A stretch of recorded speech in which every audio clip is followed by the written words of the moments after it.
Au nom du Père, du Fils et du Saint-Esprit. Amen.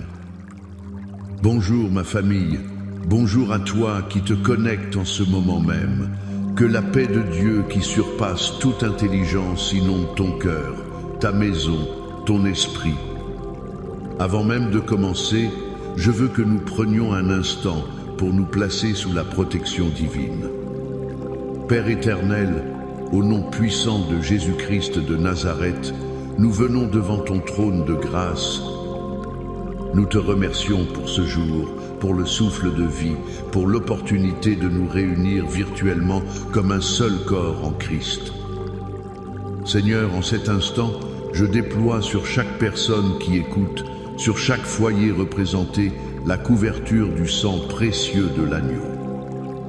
Le sang de Jésus qui nous purifie, le sang de Jésus qui nous protège, le sang de Jésus qui parle en notre faveur de meilleures choses que celui d'Abel. Je déclare qu'une barrière de feu divin entoure ta maison, qu'un dôme de protection est placé sur ta famille. Aucune arme forgée contre toi ne prospérera. Toute langue qui s'élèvera en justice contre toi, tu la condamneras. Le sang de Jésus est sur le linteau de ta porte, et le destructeur n'a pas le droit d'entrer. Et maintenant, Saint-Esprit, Esprit de vérité, Esprit de conseil, Esprit de force, nous t'invitons. Viens et prends toute la place. Nous ne voulons pas entendre la voix d'un homme, mais nous désirons ardemment entendre la voix de Dieu. Parle à nos cœurs, révèle-nous les profondeurs du Père. Ouvre nos yeux spirituels, ouvre nos oreilles spirituelles. Viens consoler celui qui est affligé. Toi qui es là en ce moment et qui te sens s'écraser par le poids du conflit, de la dispute, de la tension, tu te sens dans une vallée si sombre que tu ne vois plus la lumière. Je veux prier spécifiquement pour toi.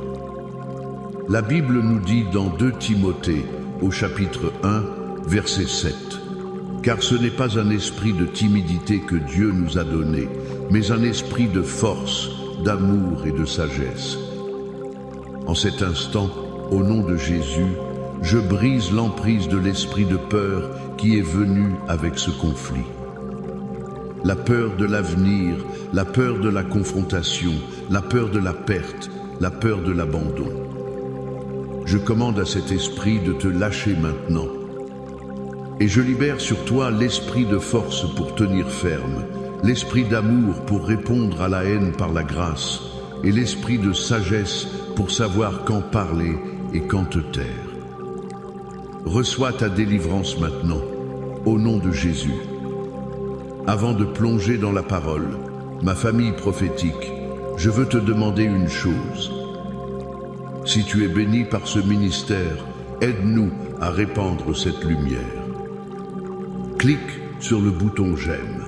Laisse un commentaire en écrivant « Jésus est ma paix » et surtout, abonne-toi à cette chaîne pour ne manquer aucun de nos temps de prière. La parole dit d'aller et de faire de toutes les nations des disciples et en partageant cette vidéo, tu participes à ce grand mandat. Je te mets au défi aujourd'hui, partage ce message avec 7 personnes. Sept, le chiffre de la perfection divine. 7 personnes dans ta vie qui ont besoin d'entendre que même dans le conflit, la paix de Dieu est disponible. Et reste jusqu'à la fin, car à la fin de ce message, je vais prier spécifiquement et avec ferveur pour tous ceux qui vivent des conflits familiaux déchirants, des guerres dans leur couple ou des tensions insupportables au travail. Dieu va faire quelque chose de spécial pour toi aujourd'hui. Le thème que le Seigneur a mis sur mon cœur aujourd'hui est puissant. Il est tiré d'un psaume que nous connaissons tous, mais que nous allons redécouvrir. Même dans la vallée sombre des conflits, Dieu apporte la paix. Psaume 12:3. Nous connaissons tous ce psaume. L'Éternel est mon berger, je ne manquerai de rien. Mais il y a un verset, le verset 4, qui résonne particulièrement dans les temps difficiles. Quand je marche dans la vallée de l'ombre de la mort, je ne crains aucun mal, car tu es avec moi, ta houlette et ton bâton me rassurent. Le premier point que je veux que tu saisisses aujourd'hui est celui-ci. La présence de Dieu est la réponse à la peur, pas l'absence de la vallée. Relise bien ce verset. David ne dit pas « Si jamais je passe près de la vallée » ou « Je ne passerai jamais par la vallée ». Il dit « Quand je marche dans la vallée ». Il accepte que la vallée fait partie du voyage. La vie chrétienne n'est pas une immunité contre les problèmes, c'est une assurance de la présence de Dieu au milieu des problèmes. Cette vallée de l'ombre de la mort n'est pas seulement la mort physique. C'est l'ombre du divorce, l'ombre du licenciement, l'ombre de la trahison, l'ombre de la maladie, l'ombre de la dispute qui n'en finit plus. C'est un lieu où la lumière du soleil de la joie semble bloquée par de hautes montagnes de difficultés. C'est un lieu de conflit. Et que dit David ? Je ne crains aucun mal. Pourquoi ? La raison est la clé de tout. Ce n'est pas parce qu'il est fort, ce n'est pas parce qu'il est courageux, ce n'est pas parce que le danger n'est pas réel. La seule et unique raison c'est « car tu es avec moi ». La présence de Dieu est l'antidote à la peur. Le conflit fait rage autour de toi, les voix s'élèvent, les cœurs se durcissent, mais au milieu de ce chaos, il y a une présence. La présence du bon berger. Pense à David. Qui était-il quand il a écrit cela ? Un homme qui a vécu toute sa vie dans le conflit. Le conflit avec ses frères qui le méprisaient. Le conflit avec Goliath. Le conflit avec le roi Saül qui a passé des années à le chasser comme un animal pour le tuer. Le conflit avec sa propre famille, avec son fils Absalom qui voulait lui voler le trône. David connaissait la vallée de l'ombre de la mort. Je l'imagine caché dans une grotte froide et humide à Adullam. Ces hommes sont des endettés, des mécontents. Dehors, l'armée la plus puissante du pays le recherche pour l'exécuter. C'est la définition même de la vallée. Il aurait pu être paralysé par la peur. Mais dans le silence de cette grotte, il a dû fermer les yeux et se souvenir. L'Éternel est mon berger, il est ici, avec moi, dans cette grotte. Et cette prise de conscience a tout changé. Comment cela s'applique-t-il à toi aujourd'hui ? Tu es peu être dans la vallée du conflit conjugal. Le silence dans la maison est plus assourdissant que des cris. Vous dormez dans le même lit, mais il y a un océan entre vous. La peur te ronge. Est-ce que c'est la fin ? Écoute-moi. Le bon berger est avec toi. Dans ton salon, dans ta chambre, il ne t'a pas abandonné. Commence à murmurer son nom. Jésus, tu es ici. Tu es avec moi dans ce silence. Tu es avec moi dans cette douleur. Ta part n'est pas de résoudre le conflit en une seconde. Ta part est de reconnaître sa présence. C'est là que la paix commence, pas quand le problème disparaît, mais quand sa présence devient plus réelle que le problème. Le deuxième point, qui est une conséquence directe du premier, se trouve au verset suivant, le verset 5. « Tu dresses devant moi une table, en face de mes adversaires. » C'est l'une des déclarations les plus audacieuses de toute la Bible. Réfléchis à cette image. Dieu ne dit pas « Je vais d'abord enlever tous tes adversaires, et ensuite, quand tout sera calme, nous mangerons ensemble. » Non. Il dit « qu'il prépare un banquet, une table de fête, d'honneur, de provision, d'intimité, à un milieu de la bataille, juste sous le nez de tes ennemis. Tes adversaires, que ce soit une personne, une situation, une maladie, une dette, sont obligés de te regarder être honorés et nourris par le roi de l'univers. Qu'est-ce que cette table? C'est la table de sa paix au milieu de la tourmente.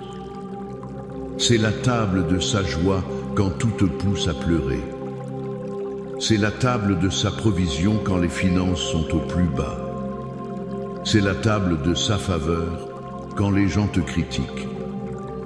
Dieu dit, le conflit qui fait rage autour de toi ne va pas m'empêcher de te bénir. Les paroles qui sont dites contre toi ne vont pas annuler ma parole sur ta vie. La guerre qu'on te livre ne va pas stopper ma provision. Regarde la vie de Joseph. Ses frères, ses propres adversaires, le jettent dans une citerne, le vendent comme esclave. Il se retrouve en Égypte, faussement accusé, jeté en prison. Il est dans la vallée la plus profonde. Mais même en prison, Dieu est avec lui. Et que se passe-t-il à la fin? Dieu le sort de la prison et l'élève au rang de gouverneur de toute l'Égypte. Et vient ce jour incroyable où ses frères, affamés, viennent se prosterner devant lui pour demander du blé. Qu'est-ce que Dieu a fait? Il a dressé une table pour Joseph en face de ses adversaires. Il les a forcés à voir la gloire de Dieu sur la vie de celui qu'ils avaient rejeté. Comment cela s'applique-t-il à toi? Peut être qu'au travail, des collègues complotent contre toi, ils répandent des rumeurs. Tu es dans la vallée du conflit professionnel. Tu as peur pour ton poste, pour ta réputation. Dieu te dit aujourd'hui, arrête de te concentrer sur tes adversaires et regarde la table que je prépare pour toi. Au lieu de passer tes nuits à t'inquiéter, commence à le remercier par la foi pour la promotion qu'il prépare, pour la faveur qu'il déverse sur toi. Commence à t'asseoir spirituellement à cette table et à te nourrir de ses promesses. Tes adversaires te regardent en pensant que tu vas t'effondrer, mais ils vont te voir prospérer. Ils s'attendent à te voir pleurer, mais ils vont te voir te réjouir. Pourquoi? Parce que ton berger dresse une table pour toi, non pas demain, mais maintenant au milieu de la bataille. C'est un acte de foi radical de s'asseoir à la table de Dieu quand la guerre fait rage. Alors, je t'appelle aujourd'hui à changer de perspective. Oui, la vallée du conflit est réelle. Oui, la douleur est réelle. Mais la présence de ton berger est plus réelle encore. Et la table qu'il dresse pour toi est déjà prête. Ta victoire n'est pas dans le futur, elle est disponible maintenant par la foi. Pour sceller cette parole et pour nous armer pour la bataille, je veux que nous déclarions ensemble une arme puissante de protection, un psaume de guerre. C'est le psaume 91.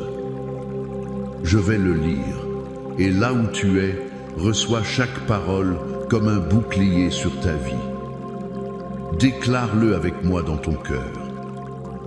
Celui qui demeure sous l'abri du Très-Haut repose à l'ombre du Tout-Puissant.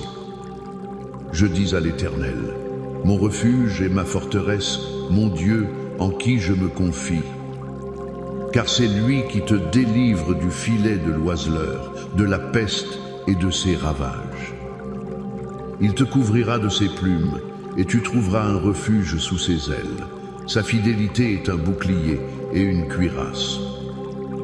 Tu ne craindras ni les terreurs de la nuit, ni la flèche qui vole de jour, ni la peste qui marche dans les ténèbres, ni la contagion qui frappe en plein midi. Que 1000 tombent à ton côté et 10 000 à ta droite, tu ne seras pas atteint. De tes yeux seulement tu regarderas et tu verras la rétribution des méchants. car tu es mon refuge, ô Éternel. Tu fais du Très-Haut ta retraite. Aucun malheur ne t'arrivera, aucun fléau n'approchera de ta tente, car il ordonnera à ses anges de te garder dans toutes tes voies. Ils te porteront sur les mains, de peur que ton pied ne heurte contre une pierre. Tu marcheras sur le lion et sur l'aspic, tu fouleras le lionceau et le dragon. Puisqu'il m'aime, je le délivrerai, je le protégerai, puisqu'il connaît mon nom. Il m'invoquera, et je lui répondrai. Je serai avec lui dans la détresse, je le délivrerai et je le glorifierai. Je le rassasierai de longs jours, et je lui ferai voir mon salut. Amen. Reçois cette parole sur ta vie. Et maintenant, inclinons nos cœurs dans la prière. Mettons en pratique ce que nous venons d'entendre. Père céleste, au nom puissant de Jésus, nous venons à toi. Nous te remercions pour ta parole, qui est une lampe à nos pieds et une lumière sur notre sentier. Seigneur, nous reconnaissons aujourd'hui que tu es notre bon berger. Merci parce que même quand nous marchons dans la vallée sombre du conflit, de la peur, de l'incertitude, tu es avec nous. Seigneur, je prie pour chaque personne qui écoute et qui se sent seule dans sa vallée. Révèle-lui ta présence maintenant d'une manière tangible. Que ta paix qui surpasse toute compréhension vienne garder son cœur et ses pensées. Fais taire les voix de l'anxiété et de la peur et amplifie le son de ta voix qui dit « Je suis là, ne crains rien ». Père, je te prie de nous donner la foi de voir la table que tu dresses pour nous au milieu de nos batailles. Ouvre nos yeux spirituels pour que nous cessions de fixer nos adversaires et que nous commencions à nous focaliser sur le banquet que tu as préparé. Merci pour la table de la paix, la table de la joie, la table de la provision, la table de la victoire. Nous choisissons par la foi de nous asseoir à cette table aujourd'hui, de nous nourrir de tes promesses et de célébrer notre victoire en Christ avant même de la voir de nos yeux physiques. Et maintenant, comme je l'ai promis, je veux prier pour les situations de conflit spécifiques. Père, au nom de Jésus, je lève vers toi chaque mariage qui est dans la vallée de l'ombre de la mort. Je prie pour cet homme, pour cette femme, qui pleure en silence chaque nuit. La communication est rompue, l'amertume a pris racine. Seigneur, tu es le Dieu de la réconciliation. Je brise maintenant l'esprit de division, l'esprit de colère, l'esprit de ressentiment qui s'est installé dans ces foyers. Saint-Esprit, souffle un vent nouveau sur ces mariages. Ramène la tendresse là où il y a la dureté, ramène le pardon là où il y a l'offense, ramène le dialogue là où il y a le silence. Je déclare que ce que Dieu a uni, nul esprit de conflit ne le séparera. Je libère la paix du psaume 23 sur ton mariage maintenant. Je prie pour les parents et les enfants qui sont en conflit. Ces parents au cœur brisé à cause d'un fils ou d'une fille rebelle. Ces enfants qui se sentent incompris et rejetés. Seigneur, je brise les murs de l'incompréhension. Je commande aux prodigues de rentrer à la maison, non seulement physiquement, mais spirituellement et émotionnellement. Touche le cœur de ces enfants, Seigneur, et donne aux parents ta sagesse, ton amour inconditionnel, ta patience. Je déclare la restauration des relations familiales, au nom de Jésus. Je prie pour ceux qui vivent un conflit insupportable au travail. La jalousie, les fausses accusations, la pression. Père, tu as dressé une table pour Joseph en face de ses frères. Dresse une table de faveur et de promotion pour tes enfants en face de leurs collègues difficiles. Change les cœurs de pierre en cœurs de chair. Fais en sorte que leurs ennemis soient en paix avec eux. Accorde-leur la sagesse pour naviguer dans ces eaux troubles et fais briller ta lumière à travers eux. Et je prie pour une percée financière sur ta vie. Je brise l'esprit de manque et de dette. Que les écluses des cieux s'ouvrent sur toi. Je prie pour la guérison divine. Chaque esprit de maladie, d'infirmité, de douleur chronique, je te commande de quitter ce corps maintenant, au nom de Jésus. Par les meurtrissures de Christ, tu es guéri. Je prie pour ta santé émotionnelle, que toute dépression, toute anxiété, toute angoisse te quitte au nom de Jésus. Nous déclarons la victoire sur tous les fronts. La victoire dans nos familles, dans nos finances, dans notre santé, dans notre esprit. Car nous ne combattons pas pour la victoire, nous combattons depuis la victoire que Christ a déjà remportée pour nous à la croix. Reçois maintenant cette bénédiction. Que l'Éternel te bénisse et te garde. Que l'Éternel fasse luire sa face sur toi et t'accorde sa grâce. Que l'Éternel tourne sa face vers toi et te donne la paix. La paix dans ton cœur, la paix dans ta maison, la paix dans tes relations, la paix au milieu du conflit. Au nom du Père, du Fils et du Saint-Esprit. Amen et Amen. Sois béni, famille. Marche dans sa paix.